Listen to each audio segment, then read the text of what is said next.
on Sunday, May 9. Well, they appear to have hit a stumbling block. As to whether it's enough to stop them from engaging in that act, we'll find out after this break. Stay with us.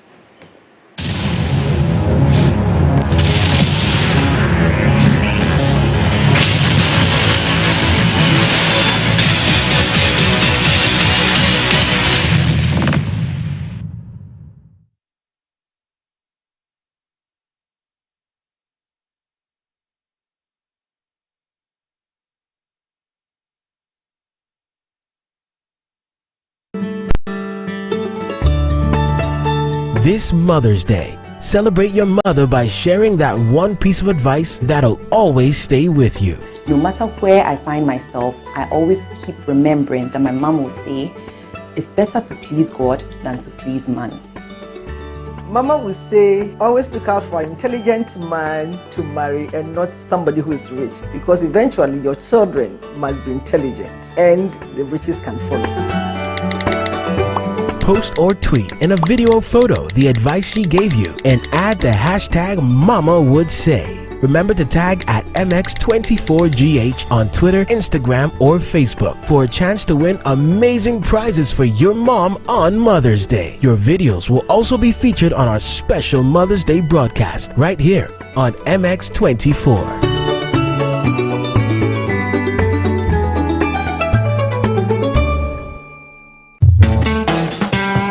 Celebrities should be able to understand that political seasons come and go. If a woman is running for a CEO or a COO something and then she's not married, then this woman is going to be rude.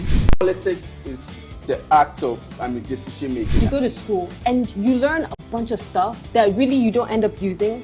So then what's the purpose? The quantum of graduates coming out of school every year, they realize that the job is inadequate.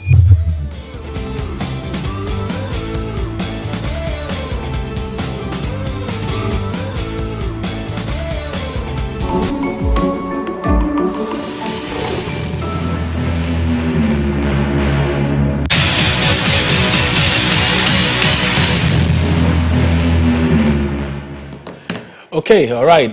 Many thanks for staying with us right here on Opposing Views on MX24 TV. My name is Kwabna Chenchen Boating. We are live from our studios at Silicon Square here at East Legon in Accra, transmitting to you via a number of platforms, whether on the DTT platform, whether on your multi-TV digibox or on Facebook, Twitter, or perhaps YouTube. The handles there are at MX24GH, at MX24GH. Please feel free to share in our conversation. I want to believe that we are streaming live, and so you can share your comments under that very session when the time is due. We'll be more than happy to share it with the rest of the world. I told you today we want to focus on the issue of, should I say, marginalized minority groups, but we'll start off on the issue of the demonstration. Fix the country, fix Ghana now, fix the country now. All these hashtags have been trending in the past few days, and I think on Wednesday we had a show about it, and a lot has happened since Wednesday, so we just want to bring you a bit of an update. Now, a number of things have been happening, so let me just quickly go through one of the things. We're going to put a few things on the screen for you because the police. Okay, let me start off this way. So, members of the group or conveners of the group, we are told, were invited for a meeting with some high-profile government officials, including the National Security Minister, Albert Kandapar, including also Foreign Affairs Minister, including also, we are told, the Defense Minister, and several other high-profile government officials. And in fact, the IGP was also part of that. Okay, so they sat with the team and spoke to them at length about some of their grievances, the challenges, and why they want to embark on the protest. We are told, again, that they did make their points and suggest quite a number of things that, hey, we want to use these routes, we want to do this, we want to do that. But few hours after that meeting, a lot changed. Why? Because the police had managed to secure an ex parte motion suggesting that the police went to court without the conveners and got a ruling from the court suggesting that you cannot embark on this very protest march. And as you can see on your screens there it is, a restraining order against Fix the Country protest march. Let me read verbatim what it is that that statement says. It says the High Court under Justice Ruby Aite has restrained conveners of Fix the Country protest march from embarking on a planned demonstration slated for Sunday, May 9, or any other date until the restriction on public gathering is lifted. As you can see, that particular portion of the letter is in bold, so please take note. Then the release goes on to suggest that the restraining order follows an affidavit filed by the police against conveners of Fix the Country protest march pursuant to Section 1 and Subsection 6 of the Public Order Act 1994, Subsection 491. The Accra Regional Police Command is hereby drawing the attention of the general public, especially organizers or conveners of Fix the Country protest march, their associates, officers, agents, assigns, and workmen to the restriction order and compliance. A copy of the order is attached, and that copy is also going to be put on your screen right now for you to have a look at. And it's rather interesting because, again, it appears to have thwarted a lot of the efforts put in there by members of this group. And so there you have it, in the Superior Court of Judicature, in the High Court of Justice Accra, Ghana. There it is. It gives a breakdown of all of those things there. So it appears that that demonstration may not happen. As to what the plans are, we've been speaking to a number of members of this group. In fact, now we are even unclear which group is spearheading this or masterminding this, because we are hearing of the Economic Fighters League and some members pushing this. We are hearing of several other groups, and then quite a number of social media influencers also jumping onto the bandwagon. So personally, I'm unclear which particular group is pushing this. But like I mentioned, quite a number of members of the Economic Fighters League are part of this, as well as several other influencers who are joining the conversation. So as far as this is concerned, this is the latest on that. But there has been a few reactions to this particular one. I'm going to read one from a lawyer, Samson Ladi Anyenini. And this is what he says. He says, I celebrated the 2015 decision and Let My Vote Count Alliance can still do so. We do need to fix a lot of stuff, including a lousy Imposition of Restrictions Act and bizarre ex-parte injunctions that lasts beyond 10 days, despite sound law, including by the Supreme Court against such. In that case, said Dennis J. made a great deal of sound law, including a declaration that, quote, any action which is initiated ex parte under the Public Order Act is void, as it is filed contrary to law and procedure and would constitute a breach of the rules of natural justice. It would be unfair to use an ex parte application to initiate an action whose outcome would affect the rights of other people, and once it is granted, the action terminates. Such a crude approach should not be encouraged in a democratic society, as the police in their ex parte application may depose to false information which may persuade the courts to grant the motion. That's coming from lawyer Samson Ladi Anyenini, suggesting that, in fact, even how the police managed to secure that that injunction in itself is problematic, and so we perhaps need to take another look at that. We are keeping a close eye on this, and we do not have any update as to whether or not that demonstration will happen on Sunday. I have some background information, though I don't know whether I'm privileged enough to share it, but maybe I'll hold on until subsequently, and then we'll share that. But from the look of things, it appears that may not happen. That very protest march on Sunday, May 9, may not happen. So that is out of the way. Now to our substantive issue. And I told you that I don't know whether you've ever felt that for some strange reason, perhaps because of your skin tone, how you sound, how you look, or how perhaps someone perceives you, for whatever reason, you are actually unable to do certain things. But who understands this better than someone who perhaps may have experienced this before, or has a son or daughter in such a situation? So with that said, let me bring into this conversation, right? I'm going to introduce my other guest, but I just need to introduce this gentleman so that you hear him make this point rather swiftly so that he can move on to other things. Interesting. Ismail Zakaria Al Hassan. He's father of the embattled lady at Wesley Girls. And I'm sure you may have heard the issue of Wesley Girls and all of the things happening there and how the school is insisting that they are not going to allow any Muslim in the school to fast. Mr. Hassan, good afternoon. Many thanks for joining us on Opposing Views today, sir. Yeah, good afternoon, and good afternoon to all of those who are also listening to us on your network. Right. We are really grateful you've taken time off to join us. Let me first start by taking a bit of an update as to what the situation is now as far as your daughter is concerned. Is she able to fast now, even though she's still in school? Yeah, thank you very much. As I'm speaking, you know, my daughter, she is part of the students who are in the gold. So the gold student, they have to come home. So as I'm speaking, she's with me at home now. Okay. Okay. So currently your daughter is not in school, so she's home. Yes. Okay. But at the time this thing happened, she was still in school, if the understanding is correct. Yes. She came home on Monday. Okay. Even I went there to pick her. How did all of this unfold? Because I when I was in secondary school, there were Muslims who were in my class, who were in my house, who went ahead to fast. There was no restriction whatsoever. In fact, it never even became an issue.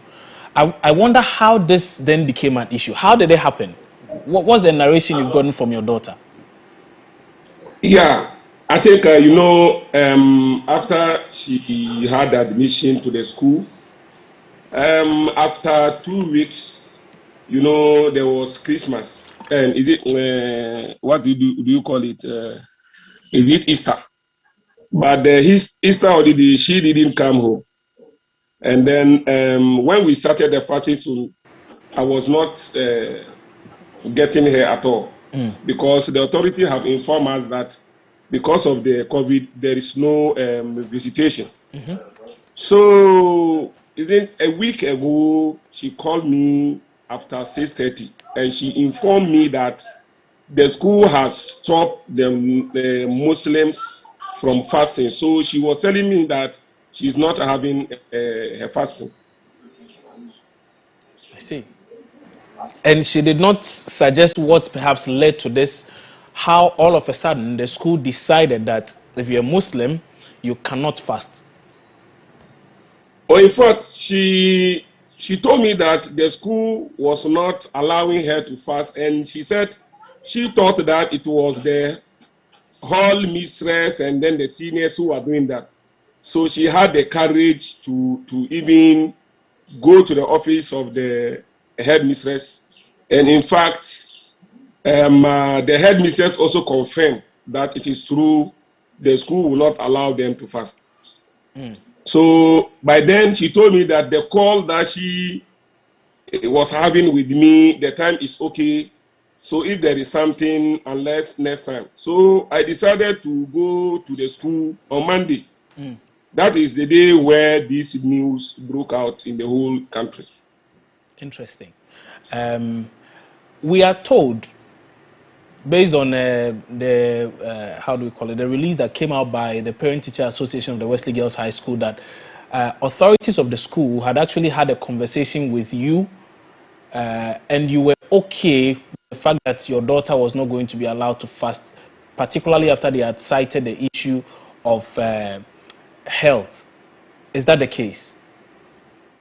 No, it is not like that. I hope you've also followed the various news that came to the media. Especially, I spoke, my daughter also spoke. And if you have listened to me very careful, when we went there, in fact, we had a meeting with the administrator as well as the headmistress, and they called my daughter. So even the headmistress decided to ask my daughter that she should rather explain to us when she came to her office, what did she tell her? And then this health issue came out, that because of their health issue, they said, I told the headmistress that, oh, as for my daughter, as well as even all the Muslims and their daughters and their sons. In fact, with the Ramadan, we start training them when they attain age of 7, 8, they will be doing the fasting. So my daughter started fasting when she attained the age of 8. And as I'm speaking, she's now in 15, 16 years. So it is not anything that will even cause any harm to her. Okay. So I told the authority that. And then even I told them that even if they allow her to do, I think they will see that there is nothing that will happen. And even if they observe that something is happening when she is also observing the fasting, as well as the rest of the Muslim students on the campus, they also allow them to do the fasting. I'm not sure that if they observe something, they can call our attention so that if it is us to stop them from doing the fasting, fine. It is then that they told me, the head, told me that it's not only the Muslim student that have been stopped from doing the fasting, but the Christian student also is the same. I see. Do you think the school authorities have a point, though, that the fact that your child perhaps is under so much stress because she's studying, and so it's not advisable for her to, aside everything else she's doing, now begin to starve herself for food, and so based on that, they feel that it's best if the child gets enough food in her system while she goes about her normal activities and while she studies also. Do you think the school has a point there? I'm not sure the school has a point. Why? Because it is not only Wesley girls that have students who are Muslims. There are other schools. No, sorry. As well. It's not. I'm not looking at the issue of Muslims now. I'm just looking at the fact that they are concerned about the safety of the people, your children, like yours and others who have been put or entrusted in their care. For which reason they must do everything humanly possible to protect such children and to ensure that nothing comes in between those children and their studies. They are there primarily to study, nothing else. And so if starving your child may be a hindrance to your child's ability to study because perhaps she may fall sick, and so they are trying to prevent that, do you think the school is still wrong? Oh, why not? The school is still wrong. Why? Like you say, let us remove this religious or belief out of this discussion. And then concentrate about the way you are talking about their health. Even for you even to describe the fasting as starvation, it's very, very unfortunate. It's not starvation at all, because the reason why I'm saying that is that this is not the first time she is doing the fasting. To fast is to starve yourself of something. I don't think we are starving them. It's a religious duty, like you are saying. You may call this as starving, but let me tell you, our fasting is very, very different. Why is it different? You have to get up early in the day and eat. And I'm telling you, you can eat any food that you like. Those who can even pound fufu can pound fufu and eat. Okay? Yeah. So you have to eat early in the morning. And then in the evening too, after 6 o'clock, you have to also eat. So I don't think that it is starvation or we are starving them. And so, to you, the school does not have any point dictating to your child how she should go about her duties there, particularly when it comes to issues of religion. Oh no, why not? They have to. But I think the school have to consider its point as well as the point of the student, at least. I hope you have you've understood what I'm trying to say. I'm not, so far that we have put our the life of our children into in the hands of the authority. We cannot tell the authority that they don't have that right to do whatever that will help the education of the children as well as their health. That is why even in the religion, even the fasting that you see we are doing, there are some exceptions. There are some people that the religion or the Holy Quran has stopped them from doing the fasting. This includes persons who may be pregnant, persons who may be sick and because of their sickness may be unable to fast, right? So these are the exceptions. Thank you very much. Okay. Yes, sir. So can this not also be an exception? No. Must your child necessarily fast? If she's home, and I mean that's okay because she really isn't doing much, and you are there to pay attention to her every need at every point in time. But must she necessarily fast when perhaps she's in school, she's reading, maybe she's going to fetch water to do a few things, she has to go and scrub this and go and do that, and now study, walk from one lecture hall to the other and the like.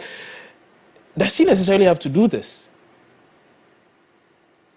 Like I'm telling you, even at the Wesley Girls, she's on campus. She's not outside the campus. She's living and staying on the campus. Okay. Yeah. And if you can ask her or ask the school that she attended, that is her basic and then the JHS, she was having fasting, even though she was not staying on the campus, but she's been attending classes and everything, and nothing has happened. Okay. That is why even though you can see that what the GS told the school, even though 50% of what these GS asked the school to do, I support 50%. The rest of the 50%, I don't support. But I don't think that I have to get all that I need. At least something has to be considered. I see. Your daughter has been in school for how many years? As in Wesley Girls High School, a year or two? This is the first time that she has attended the school. Okay. Even as I'm speaking, the day she called me to inform me that the school was not allowing her to do the fasting, she has spent 1 month, 1 week in the school. Okay. She's in her first year. All right, that's fine. So I want us to quickly wrap up because I know there's a call to prayer. You have to go and pray. So I'll make this rather snappy. Yeah. So let me ask this though, and this perhaps should be the final one. Now, let's say because she's on the gold track, so she's had to come home, and this particular fast is almost over. I think it's just about 6 or 7 more days left, and then you're done. It's time for Salah. But should the second fast happen, because every year you do it twice, should the second one happen and your daughter is in school, what then happens? Is there a plan? Has there been any conversation with the school as to such a situation? What may happen? Point of correction. Okay. The fasting, we do it once in the year, not twice a year. Okay. Yes. Okay. It's once a year. Okay. So. And secondly, I am sure that before it reaches next year, I'm sure the various stakeholders, maybe by that time, will sit down, GS, all the school administrators, and then the rest of any stakeholders involved in this issue, so far as education in Ghana is concerned, may sit down at least so that all of us will reach to a consensus, and we have to compromise to each other and make sure that all of us will decide one. So that is the hope. That is the hope. You're anticipating that this will happen. If it doesn't happen, what then do you do? Okay, as we say, when we reach the bridge, we'll cross it. So far as we haven't reached it, I'm not sure. We haven't reached the bridge yet. So you wouldn't. So if your daughter came to you and asked you the same question I'm asking, what would you tell her? I thought before you asked me this question, I thought you asked me, okay, when Bushita came home, what happened? What about her fasting? You didn't ask me that. No, because I would assume that she's still fasting.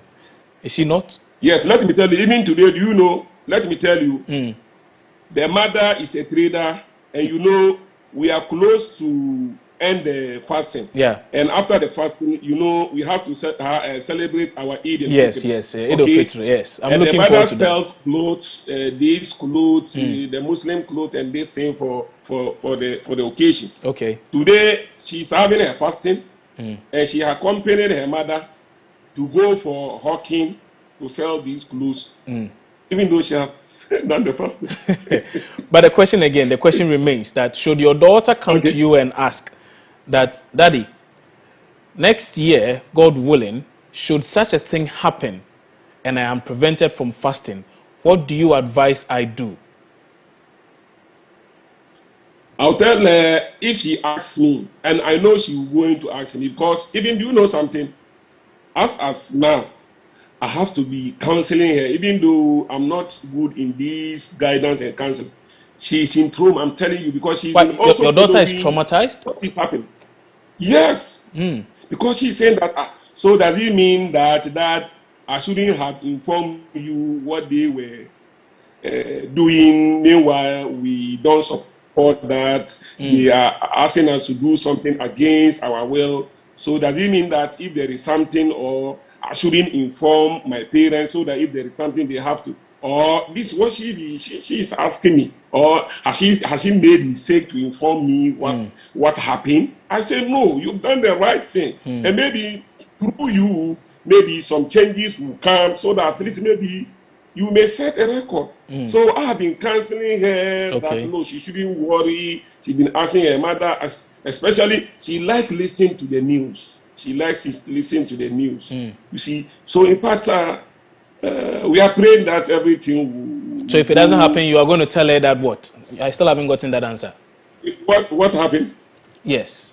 If she comes to you to ask that question, if she comes to you to ask that question as to what she should do next time going forward, I'll tell her I have followed the news, looking at the effort being put by the parliamentarians, the Peace Council, the National Chief Imam. Something good will come out of it. So she should go ahead and fast, regardless of the directive from her school. This is what I'm telling you. We haven't reached the bridge, so I don't want us to cross the bridge. How can you cross the bridge that when we reach the bridge, we'll cross it. Okay. All right, that's fine. You can't push me to say anything. That's fine. We'll leave it here for now. But thank you so much for your time. Ismail Zakaria Al Hassan. He's father of the embattled Wesley Girls student who has been in the news for a number of things, including the fact that the school insists that she cannot fast, even though her religion suggests that it's one of the things you have to do. You have to fast, keep pure, and the like. So that's the basis upon which we are trying to have this conversation about the marginalization of minority groups in the country. I have a few people who are going to join us. In fact, Christian Malmhesse is a private legal practitioner. He's joined us on Opposing Views a few times, and he's really given us a lot of insights as to what the law says about some of these things. And so he's with us on Zoom also. Charles Aheto Chega is an educationist and a former Director General of the Ghana Education Service. He will also be joining us in our conversation pretty shortly. But let me start with Christian, who's a private legal practitioner, the lawyer who has been helping us. Christian, good afternoon. So I'm sure you've also followed quite closely these developments. Let me ask, did the school err in any way? Good afternoon to your viewers. Right. The question is a very interesting one, but to start off, it is always important for us to trace our submissions from the law. Right. If you look at Article 21(1)(d), it says that that's 21(1)(c). Sorry, it says that you have the freedom to practice any religion and profess it in any form that you think is best to manifest it. Now, if you also look at Article 17, it also copiously speaks against discrimination in any form. If you hear the school says that they are preventing the child from fasting because it is going to affect the health of the child. The question is it in place for the school to say so, or it should be the other way around, so that the school, in understanding Article 21 and also with hindsight of Article 17, could put out a circular to say that in this time of Ramadan, if a student experiences medical complications, we would advise that you don't proceed with it, because at the end of the day, where one falls sick in the school is the first point of call. Expect to first aid with consent also from the parents, because the parents, by the arrangement of the social contract, has given off a certain right to the school to harmonize things as far as the well-being of the student is concerned. So, in order for the school to work in the balance of not affecting the rights of the child, as guaranteed under Article 21 and also Article 17, the school could only caution the students practicing the Ramadan or professing their faith under Article 1C, that just as I mentioned, that in situation of any medical complications stemming out of the situation, there could be ABC assistance to them. But wherein the student has not complained of anything, and you take a proactive step as though you are, I mean, you put the cart before the horse to say that, yes, in this situation, it is because of health, that is why we are preventing. It's not good enough, and it does not amount to any defense for reason which you preach their fundamental human right. Because this is a fundamental right that the school cannot controvert it. Now, it is if you also look at the population census in 2010, we have about 71% of persons who are Christians. It also says that we have about 18% that also constitute the Muslim population. Now, we also have the indigenous or the animistic religion. They believe in other things. That constitutes about 5%. And we also have other religious beliefs or people who don't believe in anything at all. Okay. To constitute the remainder of it. Now, if you come also within the Muslim population, we have the Sunnis, the Ahmadiyya, the Shia, and the Sufis. And in the minority groups, we also have the syncretic groups that combine both Christianity and then the Muslim religion together. And the only reason why in public schools there could be a certain form of discrimination must be on security reasons, public safety, and health. You see, so where these things manifest, that is where one could prohibit all of these things. And more so, in the light to further make the curriculum, because Ghana is a secular state. Ghana is not a Christian state. Ghana is a secular state. In order to enforce some of these things, we saw in 1987 the operation or the establishment of in the Ghana Education Service, the Muslim Education Unit, to help with development of Muslim teachings in respect to the curriculum and other things that is also put in the national curriculum for education purposes. Okay. And also important to note is that throughout all the constitutional regimes that we have also seen in the country, 1969 Constitution and all the way to the 1992 Constitution, Article 21(1)(c) as that tells you that there has never been any situation where professing or manifesting your religious beliefs has been hampered under any regime.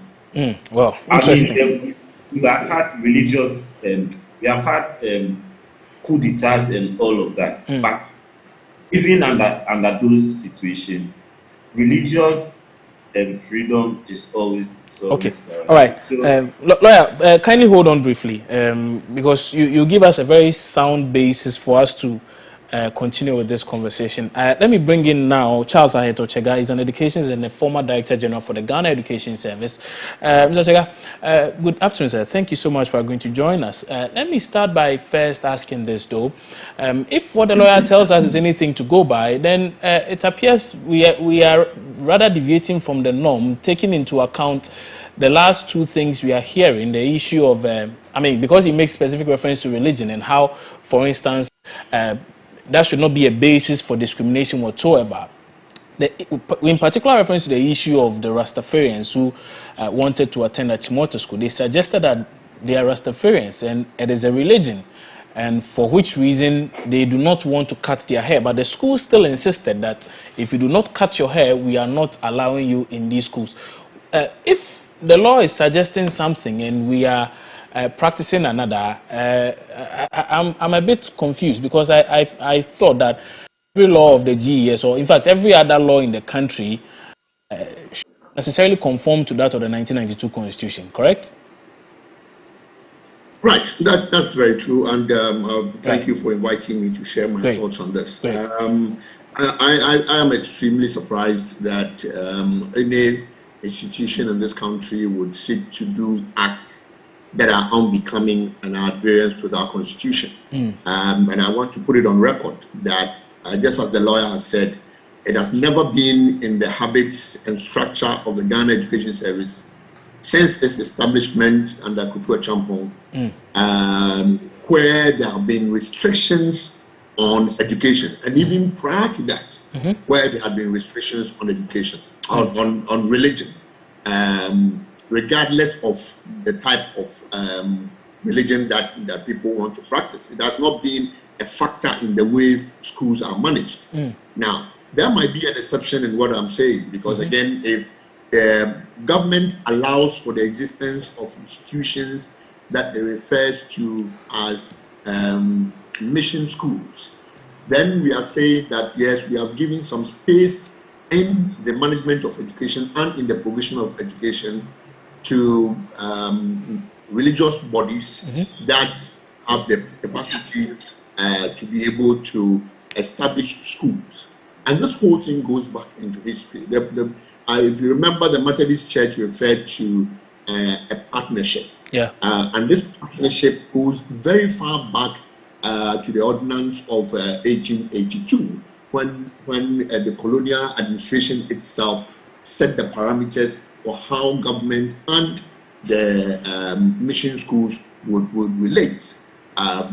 Getting to the time of Governor Gadwick, he also came up with a more defined arrangement, which is actually the backbone of the partnership agreement that the government has signed with the missions.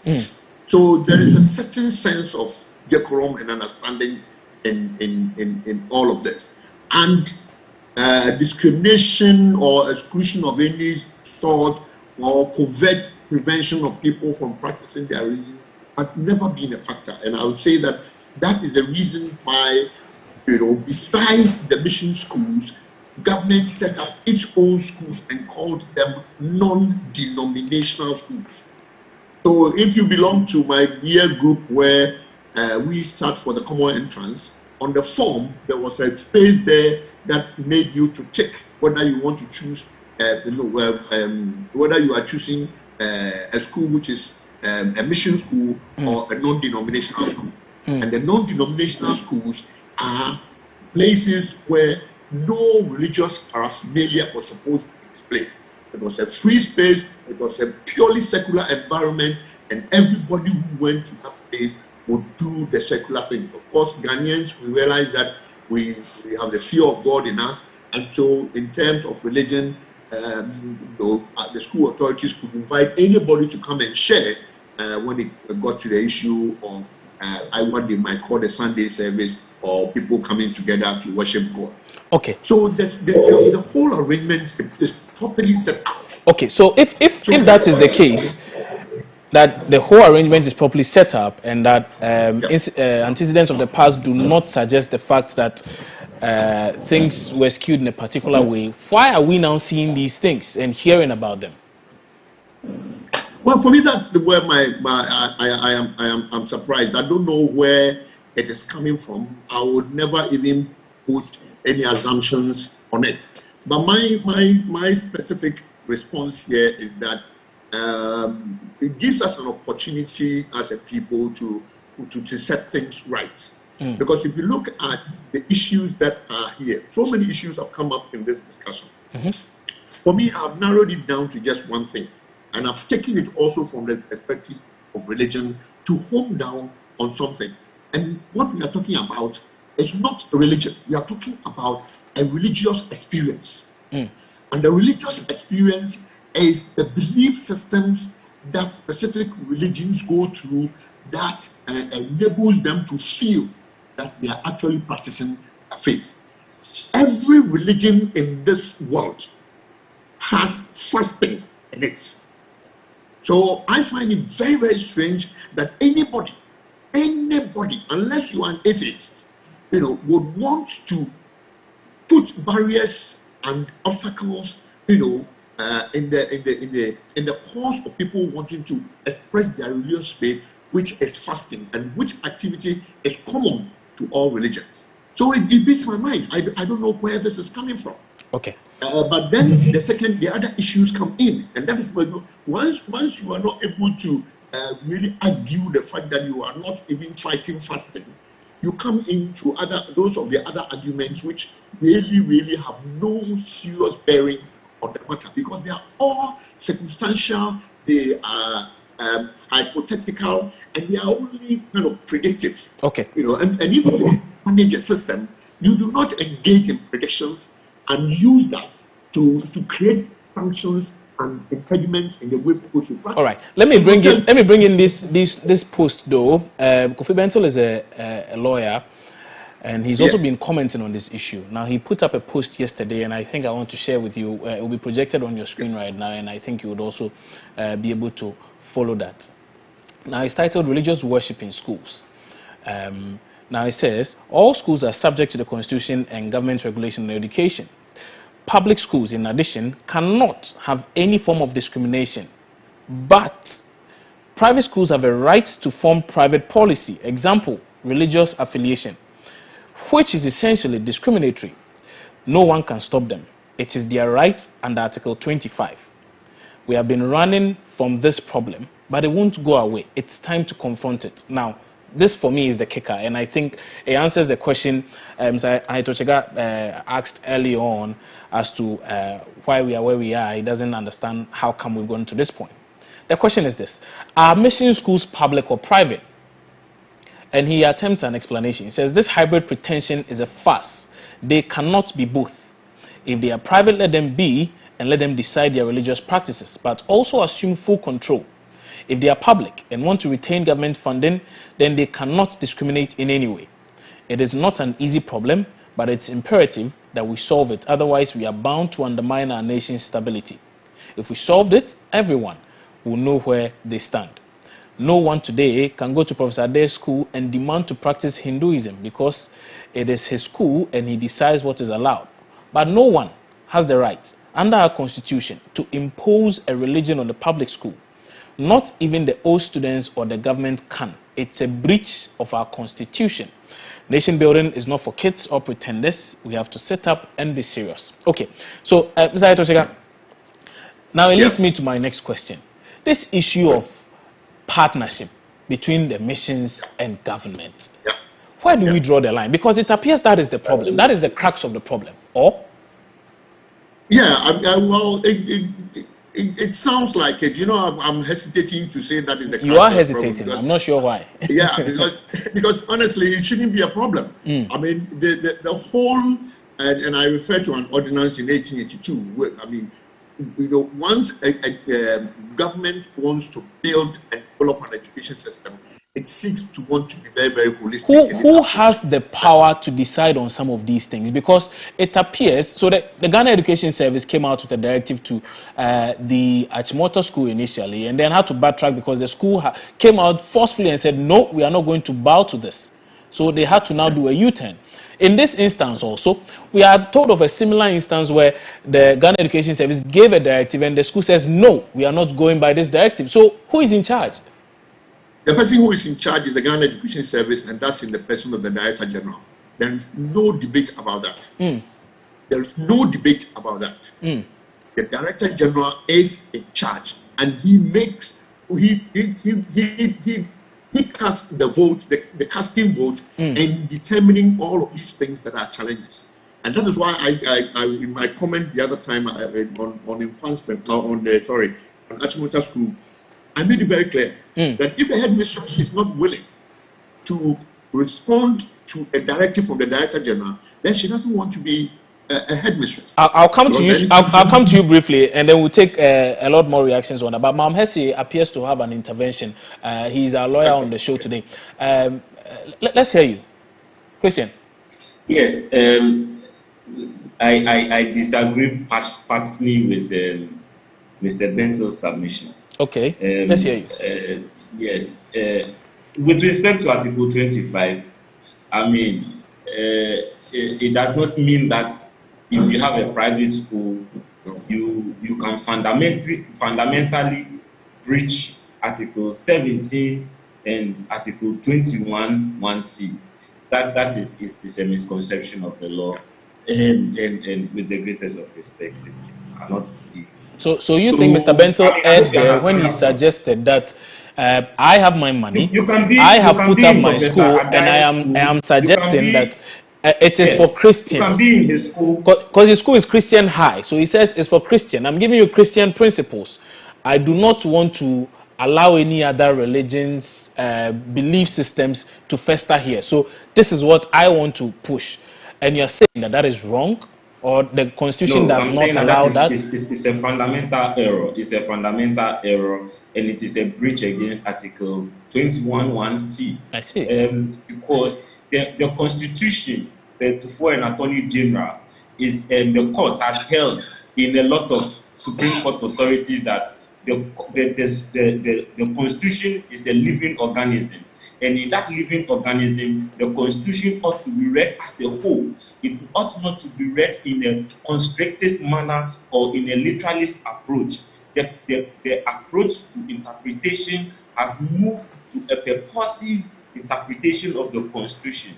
So any person or any group of persons that seeks to read the Constitution in a construed manner, as though it is to the deprivation of other clauses of the Constitution, is misconstrued and cannot hold the law. So, for the learned lawyer to say that by virtue of Article 25 alone, a school like Christian High can exclude any other person from professing and manifesting his or her religious beliefs in that school is fundamentally against the Constitution of the land. All right. And that can be challenged at the High Court for a declaration, or the person could go to the Supreme Court for release. For interpretation and the like. Case of Wesley Girls High School, it belongs on the parents to decide whether they would want to go to the courts to make a declaration, and that becomes a precedent. If you read the article of Justice S.A. Dateban, he's a retired Supreme Court judge. In his article, which is titled, if I remember it right, Religion, Human Rights and Democracy in the Ghanaian Context, he mentioned all of these things, and he made analysis of the reformations that this Constitutional Review Commission made.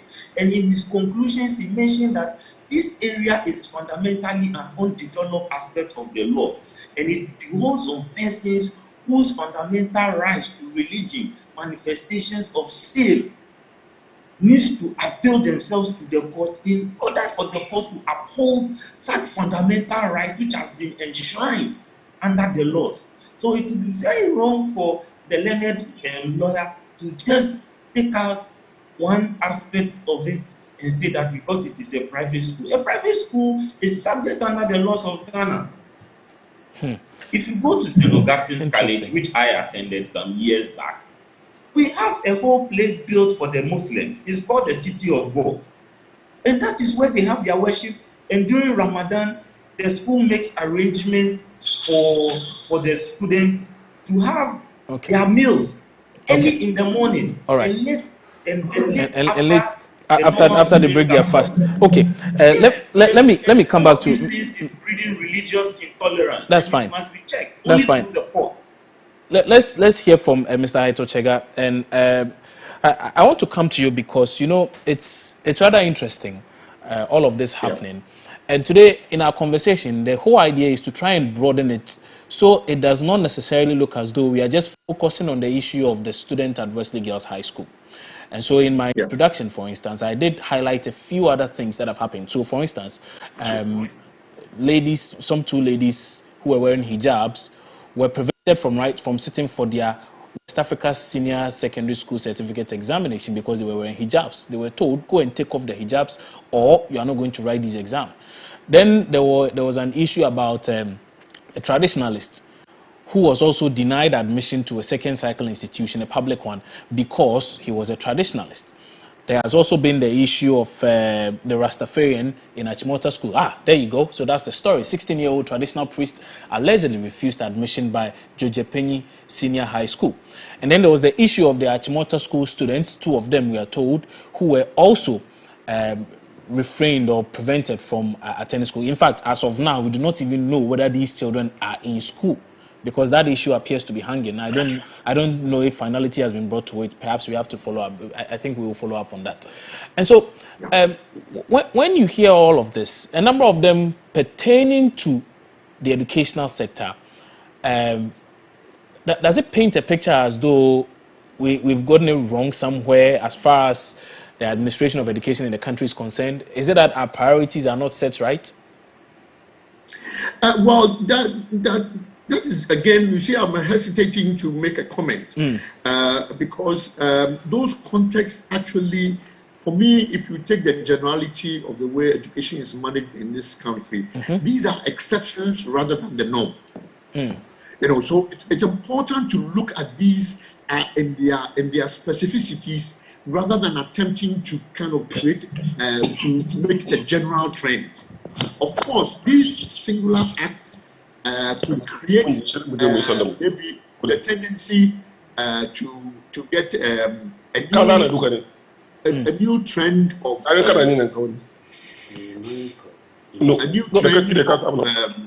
I get this in yes, go. So sorry, I think it's just an interruption from Mr.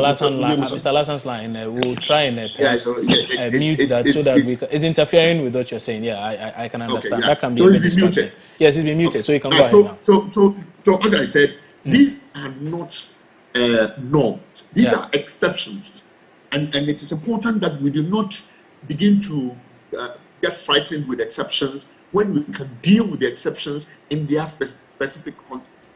So the management of the education system, except for under the current free SHS and the way it has been structured, has been going very, very fine. And heads have had the opportunity to manage schools in a manner that is in consonance with directives and the systems set out by the Director General of the Ghana Education Service. And for so long, we have not had this situation.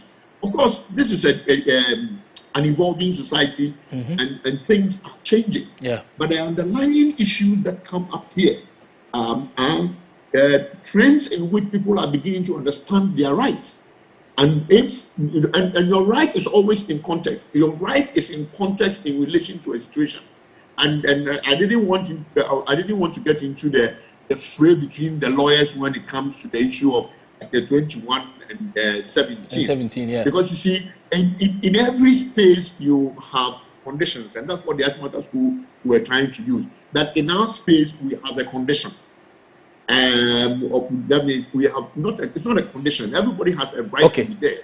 Let me ask this question though. Let me ask this question. You served as Director General for quite a while. Now, if you were the Director General now, how would you have dealt with the issue of what happened in Achimota School? Oh, honestly, I mean, I saw certain aspects of it which really did not come into the public domain. Part of the brouhaha that complicated the matter was a letter written by the old students, again beginning this whole effort to undermine the authority of the Director General in giving instruction to the school. They say that the Director General has no locus in the management of the school, and I find it very, very unfortunate. Now, so as Director General, I would ensure and insist that my the conditions of my position are enforced. I have given you a specific instruction as headmistress. Please, if you don't take it, you don't like the job, then you're out. And I put somebody else there and I give you the same instructions and you have to do it. Unless it becomes a matter that people want to contest, then I'm willing to go and contest that in court and see whether my position is right or wrong. Because the Director General is the person who has the casting right on any of the matters. Now, if you look into our constitution, you will see that all boards of government, all boards that have been set up under the public service system, always have to defer to the minister when it comes to certain policies. And in the legislations, the statements are very clear and unequivocal. That the minister can at any point represent a matter of policy to the board, and they would have to, agree to it. Now, it is around the same context that the Director General is also functioning. The Director General can, at any point, present a matter of policy to the school that you have any operational thing and say that that a particular decision would have to be enforced. So I don't see where the challenge is. And in this case, I guess so many other things went on, so it became. But if you want to take the rules, follow the rules, follow the instructions, follow the legal requirements that define the position of the head of the Director General, and just go ahead and do it. But Because, you see, I mean, the only thing, the lacuna I see in what you say, though, is that that is to suggest that perhaps you agree with the initial position that the school should allow the students to go ahead with their registration and everything. That is the point. I agree with that initial position because it's a matter of right. And I insisted that when we talked about the whole issue of the appearance of students, we were talking about students being kept. Kept means look very, in our own definition, look like somebody who is in school and going through a particular course of training. The idea about cutting down your hair has been misconstrued and misinterpreted to mean that you must cut off everything, and meanwhile we don't even support the whole issue of bald head syndrome in our schools. So people would have to be very smart in terms of interpreting some of the things that we ask them to do. You know, and I'm giving the example. I mean, when you tell the Rastafarians to go and cut their hair, what do you want them to cut? Is it the long ones, the extensions, or you want them to cut the braids from the scalp? Now, by doing that, you are rendering them bald. So you have to sit down and reach a certain consensus with the parents, try and help them to manage the hair so that they become kempt and they can flow with their colleagues in the school. Okay. That is very peaceful and manageable enough. All right. But to go to the extent that they say that cut your hair, I mean, it's like a one size fits all rule that everybody who comes in must cut off the hair. But we know situations where there are some people of Caucasian backgrounds whose hair have been allowed to That's true. be owned. That's true. You That's know, true. as long Okay. as they add to their All right. Let me get the views of Christian Mamhesi now. Christian, I'm taking a final word from you, though, with the issue of marginalization of minority groups, as we have tried to articulate on this platform. Now, what is really the way forward? Because we know about the law, and we know all the things the law says, but it appears the law says one thing, and the real thing that happens on the ground is something totally different, and it appears that getting justice for situations like that is a bit of a struggle. What is the way forward? Yes, I mean, to talk about minority interest groups, I would just want to limit myself to the religious matters we are talking about now, because when you say minority interest groups, it means a lot. It's a broader picture. Yeah. So the most important thing is redress. That is the only way this area of our jurisprudence will grow. So that the example of the Achimota Secondary School, I advocated that there needs to be a development in that area of the law, and I was happy that Braswayo picked that matter up and is in court now. Right. That decision is going to affect the lives of us forever, and it will affect the rules too. The issue about the West African Examination Council sacking those two students out wearing the hijab, I expect that matter should also go to court.